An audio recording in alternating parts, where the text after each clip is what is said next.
Hello and welcome to the Great Birth Rebellion podcast, where we grapple with current research to help you get the best out of your pregnancy, birth and postpartum journey while still challenging the dominant birth culture.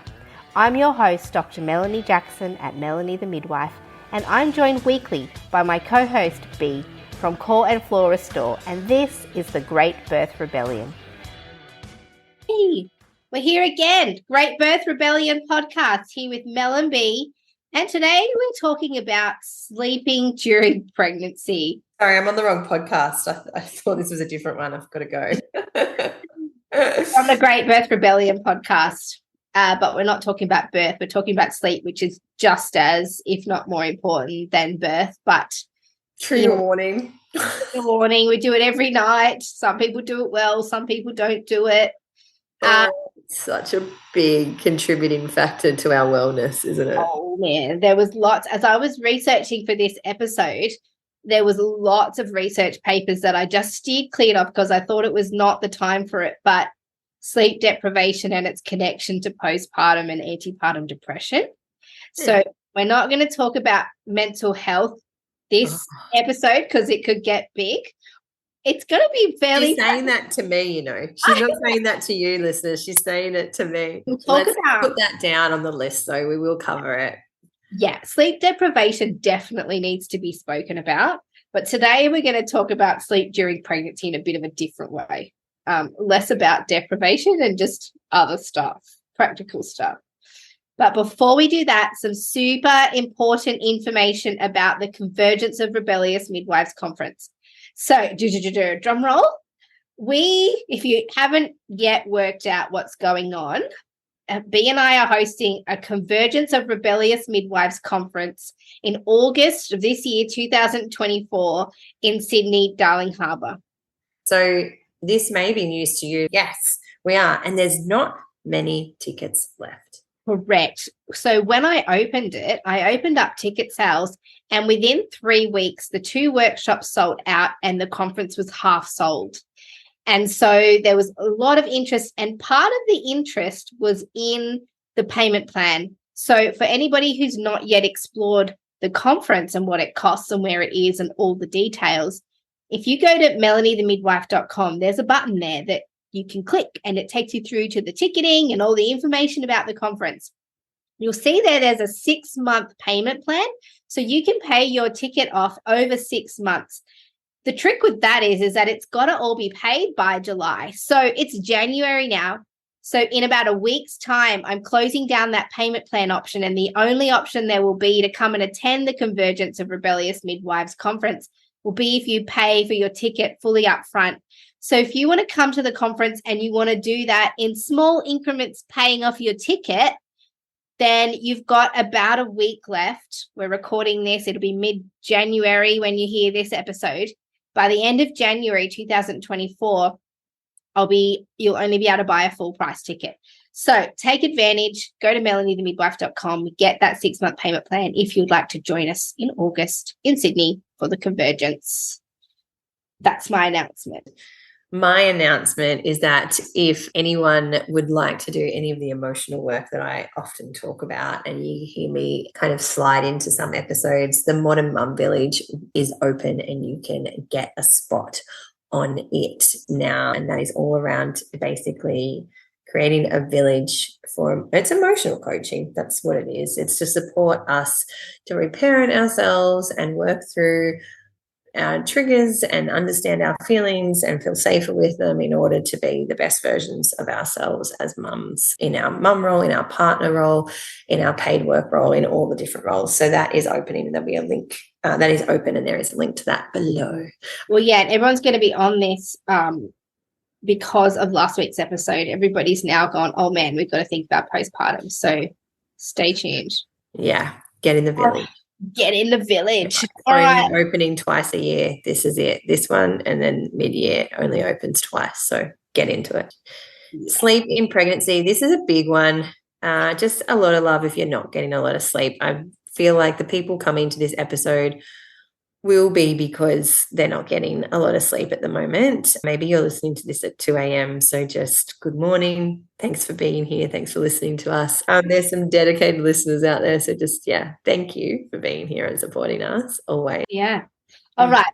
Well, today we're going to talk all about sleep in pregnancy, including sleeping positions for safety and comfort, the right techniques for getting in and out of bed, the mount and dismount, and managing nighttime pregnancy waking, because that can be a real bitch. So let's jump into it.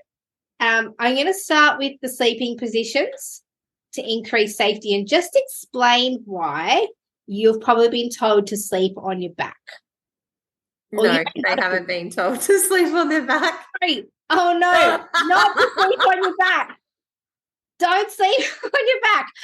Oh, my gosh, here comes the lawsuits. Okay, I'm going to reiterate. Do not. This is why you've been told not to sleep on your back. You just need to record the word not and slip it there. This is why you've been told not to sleep on your back when you're pregnant. So, okay, dodge that bullet. Please keep listening so I can fix that error. All right.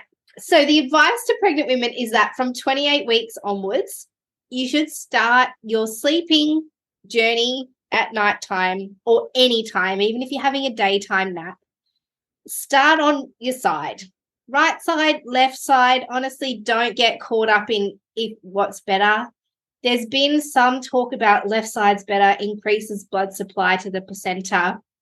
But honestly, that's what's advised.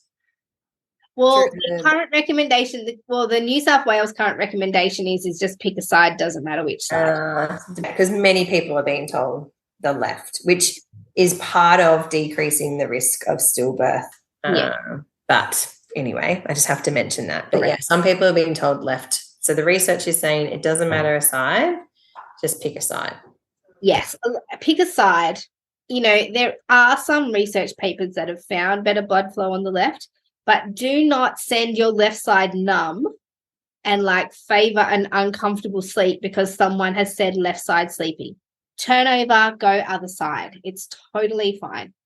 So the reason why they advise women not to sleep on their back beyond 28 weeks is that your uterus is sitting at the front.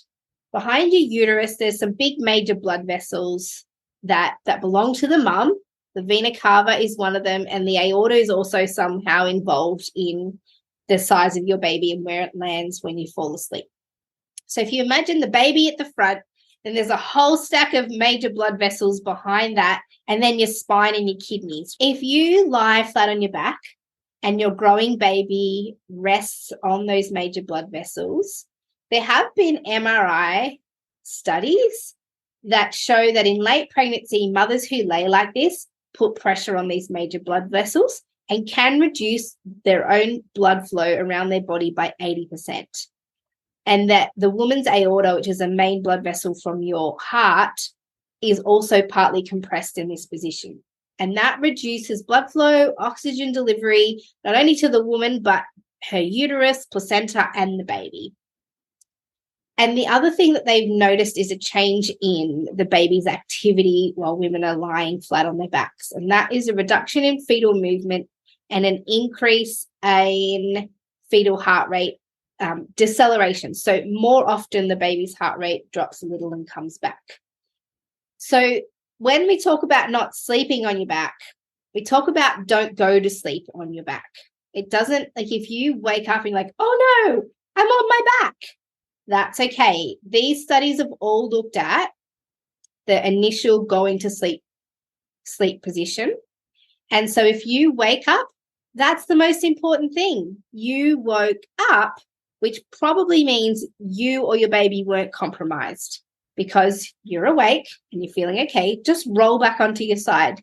Don't give it another thought about having woken up on your back. If you're really worried about waking up on your back, or it seems to be something that you keep doing and you don't want to do it anymore, just prop a little pillow behind you.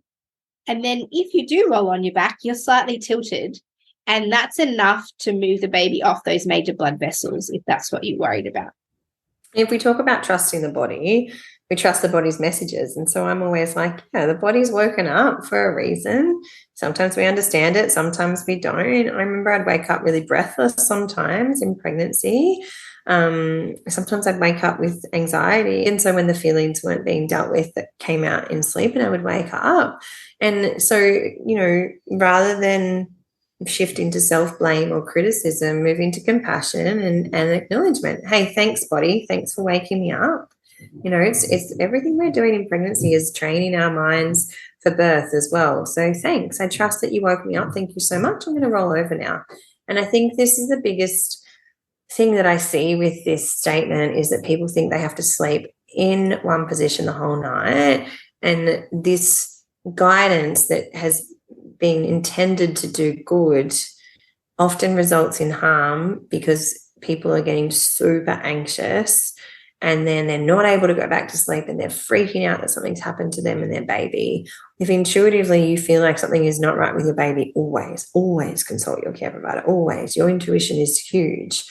But this is where we stop and pause and go, is it my mind here that is saying crazy things? And then because maybe I've misinterpreted the information, like I need to sleep in that position all night, for example, or is my body telling me something isn't right here? And it's that beautiful pause and reflection. What's going on for me?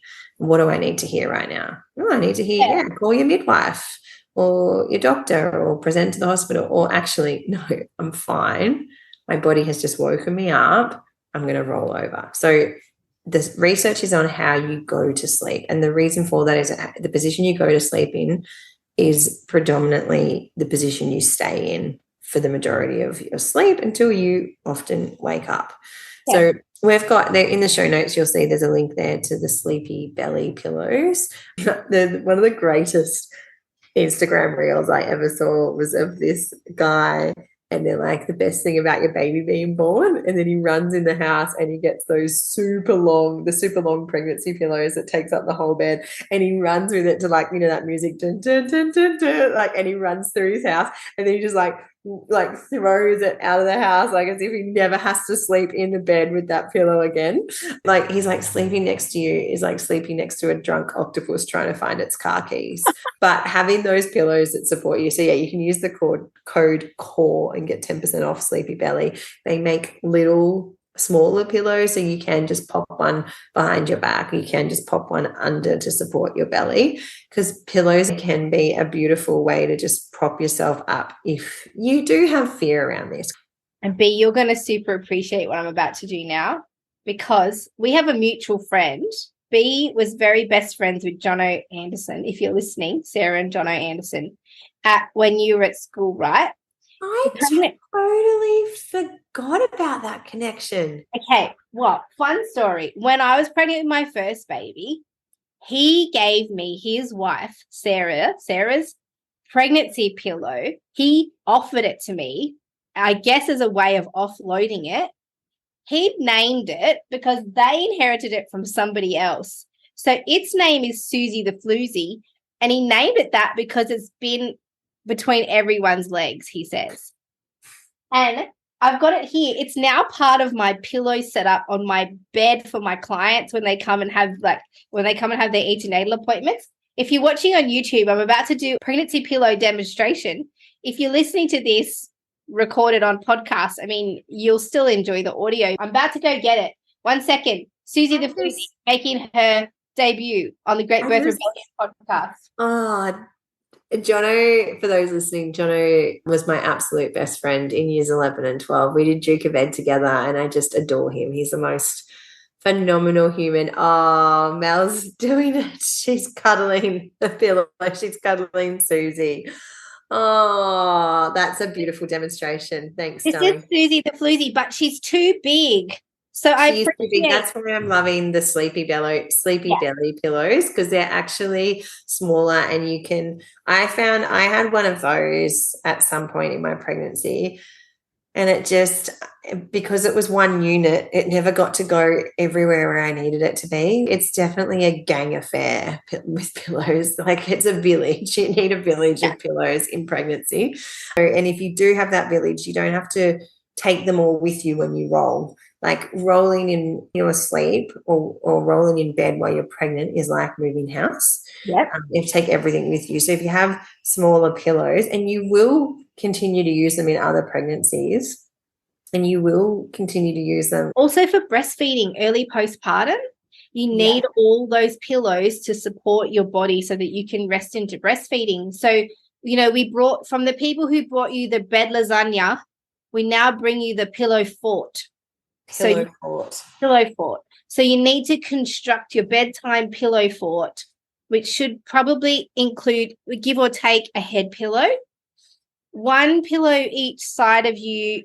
So one for your belly, one for your back, and one between your legs. And then when you roll over, then you can rest your belly on what used to be the back pillow and keep the in between your leg pillow. Bring that one with you potentially. That's what I used to do. I used to bring the between the leg pillow with me, but there was a pillow right side and left side and one at my head so that my belly always had a place to land. Knees had to take the pillow with them. Yeah, and I do want to say, and Amel, I'm sorry, I'm critiquing your belly, your modeling before, but we really want the pillows in the legs, and I say pillows because often we need two. We actually want it to span the whole leg length. And so what I find we actually need is, because you want to actually keep the hips stacked. So a big cause of hip and back pain in pregnancy is because that top knee actually hangs down. And so you think about, if you were to hold your position like that for 8 hours or, even 2 or 3, that top hip, the knee comes down to meet the bed and the bottom leg ends up straight. And so we actually want the hips stay and not that top hip rolling over so much. And that can happen when we just have one pillow that perhaps isn't high enough, or we're not keeping the legs stacked. So when you bring one leg over the other, so hip stacked, leg stacked. So you actually want the thighs on top of each other and the calves on top of each other. Now, look, I really want to say here, we can give all the tips in the world. Take them if they work for you. I think the best advice ever is when it lands for you and it goes, oh, intuitively, this feels good for me. So if you try these tips and they don't feel good in terms of the pillows, 100% don't do them. This is just in terms of the body and alignment and trying to keep that alignment, keeping hips, knees, ankles. Think of those 3 points all stacked. So if you've got a pillow between your thighs and a pillow between your calves, that typically keeps you stacked rather than twisting, because it's huge to hold your body in a twisted movement. So yeah, stack the joints and use pillows to do that. And then in terms of rolling over, just to mention that it was like moving house, but there's 2 tips I have with this, or 2 ways, and it's up to you to figure out which way feels better. Lots of people naturally want to roll on their backs and go from side to side with their back still on the bed. It will be much better for some people to actually roll the other way and face the mattress and roll with your belly towards the mattress rather than your belly away. Does that make sense in the land of listening? It makes sense in the land of listening, but I'm imagining pregnant women getting up and rolling in a way so their belly would have to be towards the mattress, but then rolling onto their partner. So this, I feel like you'd almost need to do like a 3-point turn midair. No, because you just come under yourself. And the reason it works really well is because people use their upper body strength for it, and they're not actually just exposing the giant torso to that movement. So you come under yourself. So you use your elbows and your arms and you push up onto all fours. And that can be really nice. And when you're in all fours, you might want to do a little get freaky with it, cat cow, and a little stretch. Maybe you come into child's pose. If you're trying to keep yourself in that sleepy phase, you just keep rolling the other way. The reason it works really well, as well as the upper body strength, is you actually keep your knees together more. So the issue with rolling with the back to the bed is that people tend to open themselves up, and they'll take one arm and leg and then bring the other arm and leg in close. So if rolling onto your belly and going on all fours to roll around, so belly towards bed, doesn't feel good for you, and you want to do it the other way, a beautiful thing to do is just bring your knees up together. So you want to keep your knees together. And this is really important for those with pelvic girdle pain. Keep the knees together, knees up to the ceiling, and use your heels and your arms. And so think of it as little increments. We don't want to just do a full 180. We want to do little increments. And so it's elbows and knees or hands and knees, keeping the knees together. And we do our 600-point turn to the other side. So push up, rotate, or twist a little bit. And so it's really trying to keep that body in alignment. So shoulders, ribs, hips, knees, ankles all move beautifully together with exhale. Connection to muscle is super important, and often people need that mind to muscle connection better. But the biggest thing is controlling pressure. And one way we do that is with breath. So to decrease the amount of pressure in your body the most, we exhale on all movements. So we exhale on the easy parts and we exhale on the effort. Then once we're able to control the pressure a little bit more, as soon as you have a baby, you're exercising, you're getting up out of bed, you're picking your baby up out of a cot, you're walking around with a heavy weight, aka your baby. So it's exercise. And so it's really important you start to understand how you manage pressure in your body. And so exhaling on any time you're moving is a really beautiful way to decrease that pressure and not be bearing down on the pelvic floor. And so that's what we see most people when they go to get up out of bed or they rotate in bed. We see this coning and doming through the abdomen, which is an increase of pressure through that connective tissue. And so we want to try and decrease that by using our breath and recruiting other areas of our body to support the movement. So we're not just trying to move with holding our breath and twisting. We're using our arms now. We're using our heels. We're using our breath. And all of a sudden, we're moving the house. So go forwards, go on your belly, or if you're going belly out, keep the body straight, little increment, little increment, little increment, little increment, roll over. And this is where having extra pillows can be super helpful because you're not having to take them all with you. And a king bed is, is your current bed situation serving you? If it isn't, what do you need it to look like? Because you spend 1/3 of your life in that space. So it should be serving you. It needs to be serving you. And if it isn't, what can you do about it? That's one of my tips as well today. If you're uncomfortable in pregnancy, invest. I mean, it'll be a few $1,000s really. Yeah, it's a big investment. It is. Just shout out to people who are financially struggling at the moment. And I'm so sorry that that's happening for you. Yeah, but it can actually be a real financially worthwhile investment because you might feel way better, spend less money on an osteopath and a chiropractor, get better sleep. You won't need to buy supplements and do relaxation techniques because you're comfortable. Yeah, it's huge. We all need to know what your mattress is. Oh, I just have one of those koala mattresses. Yeah, I've seen those advertised. I have two, or the kids have koala mattress. My husband doesn't like them. They're on the firmer side.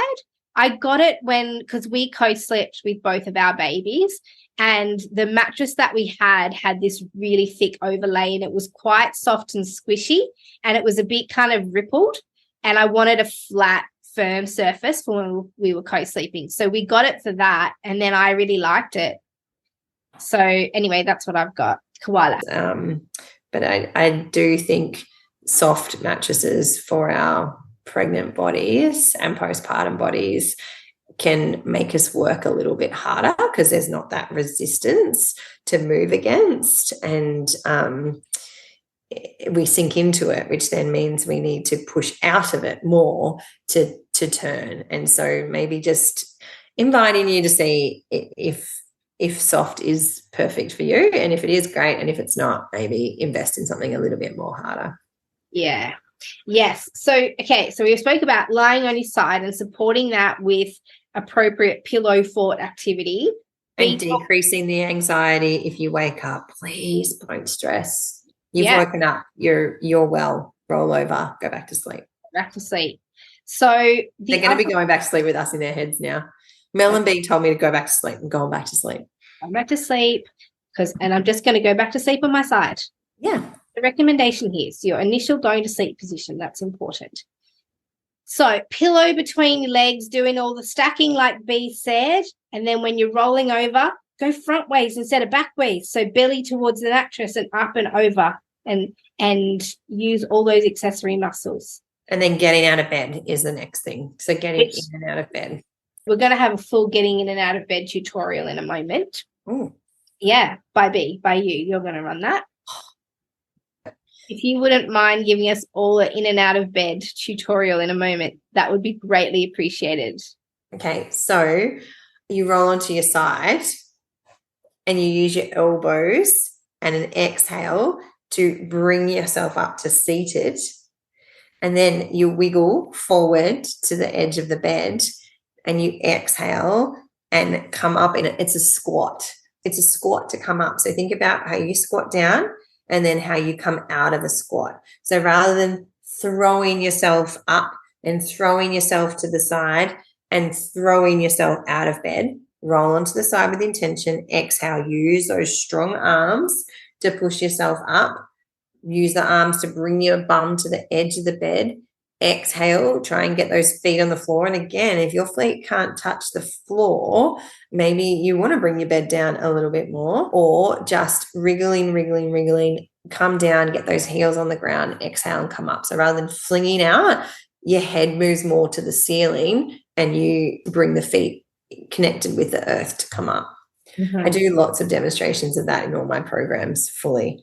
What about getting into bed? I've seen some women who have really high beds and they literally have to swing their leg up and their knee up and hoist themselves up. Get a new bed. It's it came in because of germs, right? And affluency of peasants are on the ground, poor people on the ground, poor people grovel. So the floor was associated with sickness and poorness. And we don't like either of those things. So we lifted everything off the ground. And it just doesn't make sense for our bodies in terms of the way our bodies function. Because if you watch children, how do they get up off the ground? They roll over onto all fours and they bring their feet up to meet their hands and they have their feet flat on the ground to do so. And then they come up in a squat. And that is why we have to learn to squat before we learn to stand. Squatting is an imperative step in learning to stand and then walk. And so we don't move functionally, but the majority of what we bring into our life wreaks havoc on our body, and we call them comfort mechanisms, but nothing comfortable about climbing into a massive bed when you're pregnant. So get a step. If you need to, get a step. Have it by the bed, especially with pelvic girdle pain. So anything with pelvic girdle pain, you want to keep the legs together, but get some steps to get in. And you're just reversing the squat, the technique that I just talked about. So sit down first and then roll onto your side, and then you're sleeping on your side anyway. Yeah, you're just rolling down, and it's using that exhale. So anything that feels hard, bring an exhale to it.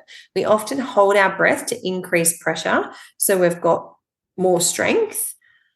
We really want to just keep breathing. Use that breath, and learn how to breathe properly, which you can learn in my programs and the live classes that we do. But learn how to breathe properly, bring the breath into the whole torso. So it's going to depend on your bed and what you've got, but it really is. And then I teach in core and floor if it feels right, if you're not suffering from pelvic floor tension and you're learning to activate with these muscles again, especially the deep core and the pelvic floor, I add activation to these techniques. So actually lifting the pelvic floor, wrapping the core on your exhale and your movement, and bringing the muscle activation in along with the breath really gives our body the strength that's needed for this movement. And so it's really about moving intentionally and having the mind to body connection for the movement. And this is where I'm like, if we can move better throughout our day, we actually don't need massive exercise sessions or rehab sessions, because we're actually moving with intention. We're moving the way we're biologically designed to, and we're supporting the body, and we're keeping the body in better alignment. Because when we don't move functionally, the body is often forced out of alignment in order to do what it needs to do. And the body is super obedient. It'll do exactly what it wants us to do, but at our own expense. So yeah, it's just being conscious. Okay, so now we know how to roll in bed, get up and down out of bed, how to construct our pillow fort. Can I also add, when you're turning, it can make it a lot easier if you take your blankies off first, do the turn without having to consider where your blankets are all turning up, and then having to turn to kind of pull them around and over you, and then you can bring them back or tell your partner to put them back over you when you get into a comfortable position. That's my top tip for turning in bed. Yeah, you live in a cold place. I do. We live in the Blue Mountains where we have to wear blankies like 7 months of the year. So the other thing you can do for improving comfort in sleep, so if you suffer from something like restless legs or leg cramps at night, particularly when you're pregnant, then magnesium spray next to your bed. So this is actually really easy to make. So if you just Google magnesium spray, or you can buy magnesium spray, it's super cheap, really, really rapid working. And you just spray it on the parts that are cramping, or if you've got restless legs, you can spray it on your legs. Or if you get back cramps or you're feeling tight somewhere, just spray that on wherever you are. It works really fast, and it can help make your sleep a lot more comfortable if you're having issues with muscle tension or muscle activity. Okay, the last thing we want to talk about is pregnancy nighttime waking uppering. So, wakering uppering. I tried to look at if anybody's actually studied normal pregnancy sleep patterns. There's not a lot of interest in physiological sleep patterns of pregnant women. Why would we care about women that are pregnant? Oh, because there's all this research on how important sleep is for general health. But they are yet to properly map what a normal sleeping pattern for a pregnant woman is. And I've heard midwives often, and a lot of women say, yeah, sleep is disturbed when you're pregnant. It's helping you get ready for parenthood. Ha, ha, ha. Okay. For whatever reason, during pregnancy, women do seem to sleep poorer, so more waking up through the night. It can either be because you're uncomfortable, because you got muscle cramps. It can be the weight of the worry of just whatever was happening before you were pregnant, but also adding the fact that you're about to be a parent soon. It can also be that you need to get up and wee more often. And so you go to the toilet 3 times a night. And then which isn't physiologically normal, I will say that. Well, yeah, I mean, but one time a night we're meant to be weeing when we're pregnant. Well, we're going to have a talk about that in a minute. But so all these reasons that we're waking, so you can approach it differently, whether or not it's normal. And there is so much research around having a good night's sleep, and you can apply a lot of what you would learn about a good night's sleep pre-pregnancy to pregnancy. So things like reducing the use of screens before bed, having a regular waking and sleeping time, you're not doom scrolling on your phone, low lighting. There's all kinds of relaxation techniques that you can employ. Exercise improves sleep. There's a whole lot of stuff. I'm not going to be able to go into that today, but there's a great podcast. If I'm going to plug it. It's already famous. It doesn't need me, but the Huberman Lab is a really good podcast. Heaps of stuff on stress reduction and techniques to improve sleep. So if you've perpetually struggled with sleep and now you're bringing that into your pregnancy, go and binge the Huberman Lab. That will be helpful. But I just wanted to share a quick tip about pregnancy waking. If it's happening for you and you just can't stop it, I think the worst thing you can do is lie awake in bed and wish you were sleeping. I decided in my pregnancy that every time I woke for hunger. That was the thing I didn't mention. I woke up starving every night, so much so that I used to make myself a plate of food before going to bed, preempting the fact that I'd be waking up hungry. I'm a bit of a little girl, and I've always had a really fast metabolism, and I guess that just continued through pregnancy. I tried eating an egg before bed and all this kind of stuff to try and keep myself full. But anyway, I used to wake up and have like a literal about 1 a.m. I would wake up starving, go down and eat food, and then I'd like hate the fact that I was just lying there awake. So I decided to make it productive time. I was like, right, you're not tired right now. Your body's not going to sleep. Just do something. So I would have like my own little Mel party. I'd crochet, I'd watch a movie, I'd read a book, I'd do whatever I wanted to do in the complete silence of night with nobody else awake. And then when I started feeling tired, I just went back to bed. And it was my most favorite time of the day eventually. We moved house when I was pregnant. And so that's when I unpacked. And Mick would wake up in the mornings and we'd have like pictures hung on the walls. And like I just moved into our house while I was pregnant. But I would do that, and then I would catch up on sleep if I needed to catch up, which I often did during the day. Bit tricky for people who are like 9 to 5 workers, but perhaps what that looks like is going to bed at 7 o'clock if you feel tired, like that real intuitive, what does my body need? Oh, my body needs to go to sleep right now. Oh, but it's only 7 o'clock and it's still light. My body needs to go to sleep right now. Like actually trusting the body's messaging and listening to that. I think if you can do that with sleep in pregnancy, that will have a phenomenal positive health benefit for postpartum as well, is actually sleeping when you're tired. As much as possible in the real life version of it. But yeah, 100%, I would do the same. I would actually make that a really special time, and then and a time to connect with babe, which I then loved postpartum because it feels like you're the only one in the world when you're up with your baby at nighttime. And so it just felt like that. Like I love that you called it a Mel party. And so maybe that's the time, especially if you're pregnant with second and subsequent babies, maybe that's the time you connect with your baby. Maybe you go and have a bath and you do a beautiful meditation with your baby.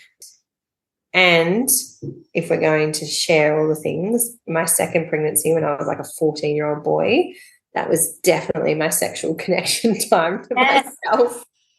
Yes, actually, I'm remembering. Oh, with yourself. One out and go back to sleep. I used to. Oh, now I'm remembering. No, I actually involved my husband. I'm reminded now. If I couldn't get reminding you of all the sexy time you had. I did. I was like, "Oi, hey, I can't get to sleep. Do you want to do it?" And typically, my husband's always willing. So really, he played a really great role in that. But no, I liked the solo stuff in my second pregnancy. Well, because you're really just going for the orgasm at that point. Yeah, you're trying to get to sleep. It was oxytocin. I was like, let's make it quick. I don't want to talk. I don't want to feel connected and lovey with some other human. And so it's an orgasm, super effective at getting you back to sleep, whether or not you want to be flying solo on that or involve your partner. Yeah. And then exercise, and I'm not saying sometimes I would get up if I had a lot of energy and I would exercise in terms of traditionally what exercise is thought to look like. So squats and lunges and stuff. But maybe you get up and you do a yoga and you have a yoga practice that you do that's 20 minutes. Or, we've got so many live classes and recordings. So we've got yoga, Pilates, all my current floor classes, heaps of breathwork classes you can get on my platform or whatever you choose to do. I don't care as long as you're connecting to yourself and moving your body. So maybe you get up and you do a 20-minute session and then you go back to bed, and it mentally feels so much better. Yeah. And it physically feels so much better. And I think so many of us know this. It's just foreign. So the Aware Parenting podcast has a beautiful episode on babies and sleep, and I really recommend listening to that in pregnancy. But the 3 biggest things they talk about that human beings need in order to sleep is they need to physically feel tired. So if you've woken up with all this energy, you are no longer physically tired. You are no longer primed for sleep. You need to feel calm in your body. And so, like I said, I would wake up with anxiety. I had anxiety attacks in the night when I was pregnant, both my pregnancies, full-blown physiological anxiety attacks. And I wasn't emotionally supported during that time. And so it was horrific. And so then I would wake up with all this adrenaline and I wasn't calm. So this is where doing something that feels good for you. I love that you said you crochet. Perhaps it's a meditation. I'm not a huge meditator, but I love exercise. So I would go to that. Do something that feels good for you, not because we're recommending it. Maybe you get up and you paint. Maybe you get up and you reorganize the cupboards because that feels good. Like, what feels good for you? What lights you up? And so it's physically tired, calm, and connected, which is why we wake up and want to have sex sometimes, or why we want to wake up and talk. And so maybe the connection comes, maybe you wake your partner up and have a chat with them. Maybe you write in your journal, whatever is there for you. But those three things are super important. So if you wake up and they're not there, what's going to bring you that to come back into a nervous system state that feels ready for sleep? But yeah, I know we value productivity over connection a lot in our life, in our modernity, but it's about combining the both, I think, when it comes to sleep and being like, what feels good. And often productivity does feel good for us. So go for it. Do something. Don't just lie there in frustration, because that is just going to have a flow-on effect to your day. Yeah, 100%. It's the worst feeling. And then you just got to remember, I'm a grown-up. I can actually do whatever I want right now. All right, I have one more thing I want to ask. That's all I want to say about sleep right now, because that we're just doing the very basics. But B, can you give us a very short spiel on weeing during the night when you're pregnant? Yeah, I knew I'd said that and everyone's ears would have pricked up. And it's something that I've learnt in 2 different mentorships now. And I don't have the evidence to back me up on it because I've learnt it through others, but others who I deeply respect. So basically, the bladder has stretch receptors in it. And when the bladder gets a certain amount of liquid, so it's typically around 300 to 500 mils, right, is what we have. But optimal bladder health is really where that bladder is filling to the amount that it's needed to. The bladder then talks to the brain and says, I need to go to the toilet, and we come back down. So urge, like frequency with urge, so urge incontinence, that need to want to go to the toilet all the time, can be multifactorial. And sometimes it is baby low and pressing on the bladder, but often it can be tension in the pelvic floor, issues with bladder alignment. So if you've got a prolapse, for example, or just unhealthy bladder habits. So often, like, we condition ourselves to wee in the shower, for example, and we don't need to wee when we don't need to wee, and all that kind of stuff really messes with the messages between the organ and the brain. And so what we don't want to do is power wee. So power wee is where we're forcing wee out, and it's that real strain through the urethra. And a lot of this actually comes, again, surprise, surprise, how we've been conditioned, how we've been toilet trained. So just go to the toilet because we're going on a big car ride, or don't go to the toilet because you're embarrassed to go at school, and all those kind of things. So we control the bladder rather than the bladder controlling itself. And that can set up really unhealthy habits. So yeah, 0 to 1 time, unless you're drinking a hell of a lot, like for example, if you're up for 3 hours in the night and you're drinking a lot, yeah, we would expect you to go more. But if you're asleep and you're not consuming water and you haven't just drunk a litre before you've gone to bed or eaten a ton of grapes, and you've gone to the toilet, and when you've needed to just before bed or in that hour or so leading up, there shouldn't be that much wee in your bladder to need to go more than once in that span of time. So that's where it really comes from.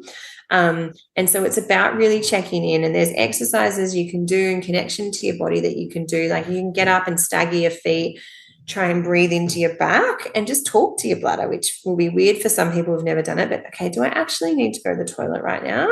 Or is this some tension around the pelvic floor? Am I clenching around my clitoris, for example? Which I always say, when we're clitoris clenching, it's right around that urethra. Can I let that space go? So the pelvic floor is a defense mechanism. So often when we do feel anxious, there's that clenching. And a lot of women I work with, they often put their hand on their vulva, not for sexual reasons, but for safety. So what is actually going on for you? Are you feeling super nervous and anxious, and that pelvic floor is clenching and there's not actually a lot? And you'll know because you'll go to the toilet and there'll be just a dribble that comes out, or not much urine. Am I just going because I've told myself I need to? Am I going because of social conditioning, which everybody says you have to go to the toilet more, during the night? It can be really tricky for those of us that are shift workers, that perhaps have different bladder patterns, because we are up and working during the night. And again, please don't freak out. There's no right or wrong, but just inviting you to listen to your body more, check in with your body more, and rather than really forcing the wee out, like it's like constipation, but for the bladder and urethra, right? That real power wee. To see if you can breathe and allow the pelvic floor to lengthen and open and the wee to flow out because of that muscle relaxation. There you go. I don't feel like I've done that justice at all, but hopefully that's helped some people. I think what it's told people is if you're getting up 3 or 4 times a night to wee and it's disturbing your sleep, then perhaps you need to consider working on your bladder health this pregnancy. And your pelvic space, yeah. So seeing a pelvic health practitioner, whether that be an osteo and they can do internal work, or a physio. Perhaps you need to exercise more. I'm going to say everyone needs to. Connecting more with your pelvic floor and the whole space. I definitely think anything where our bladder, bowel, vagina isn't right and doesn't feel right for us, then that is always an invitation to seek care and work on your body a bit more. But yeah, 100%, it's that time to tune in. And same as if you're waking up because your body's sore when you're pregnant, that's your body telling you it's time to pay attention to that and see an osteo, physio, chiro, whoever you need to see to get to have a comfortable, pain-free sleep. We shouldn't be in pain. And we all know that if we've had a fight with our partner, or we've had a bad day at work, we're feeling anxious, or we've got thoughts running through our head, we don't just hop into bed and go, oh, this feels good, and I go to sleep. The brain doesn't know the difference between a saber-toothed tiger and an inbox that's full of emails, right? And so what is happening is you're in a stress state, that sympathetic nervous system domination. And so the body goes, oh, I can't shut down because I'm not safe. And so really, yeah, super important to address our feelings too. So we offer one-on-one consults and, just book a birth prep chat. It doesn't have to be about birth. It can be some emotional support during pregnancy. We offer emotional support during pregnancy and postpartum for everyone. So if there's big things going on, reach out, please. I've got the most incredible, loving, divine team that can offer just emotional pregnancy support. So book a chat in and get your emotional needs met. But yeah, the body and the mind, if there are issues with the body and mind, they are highlighted pre, during, and post sleep. I feel like the most connected we are to our body is as we go to sleep and as we wake up. And so if there are issues you aren't addressing, they will present themselves in a dominating way of those hours where we're meant to be asleep. It is a beautiful time to actually connect and go, oh, what's going on for me here? Yeah, sleep is a beautiful assessment tool for what is going on in our lives. And when I am well and in balance, and when my family is well and in balance, we all sleep well. And when we're not, we don't. And yeah, that sleep deprivation first postpartum was 100% me not having emotional needs met in postpartum that then had a huge flow-on effect to my child's sleep. Just a lot of love if this is triggering or bringing up a lot for you, because it is massive and we can support you in that. So get in touch. Absolutely. And good sleep is a foundation of good health. So don't ignore poor sleep patterns. It's time to take action. And that's it for today. That's our sleep episode, sleep in pregnancy. And we will see you in the next episode of the Great Birth Rebellion. Good night. Good night. Have a good sleep. Thanks for listening with us today. Don't forget to subscribe to our podcast on your favorite podcast platform and join our mailing list at melaniethemidwife.com. Mel sends out weekly emails with access to all the evidence we use in this podcast. You can find out more about Mel at melaniethemidwife.com and find out more about me, B, at coreandfloor.com.au. We can't wait to bring you next week's episode of The Great Birth Rebellion. Yeah! Yeah! All right.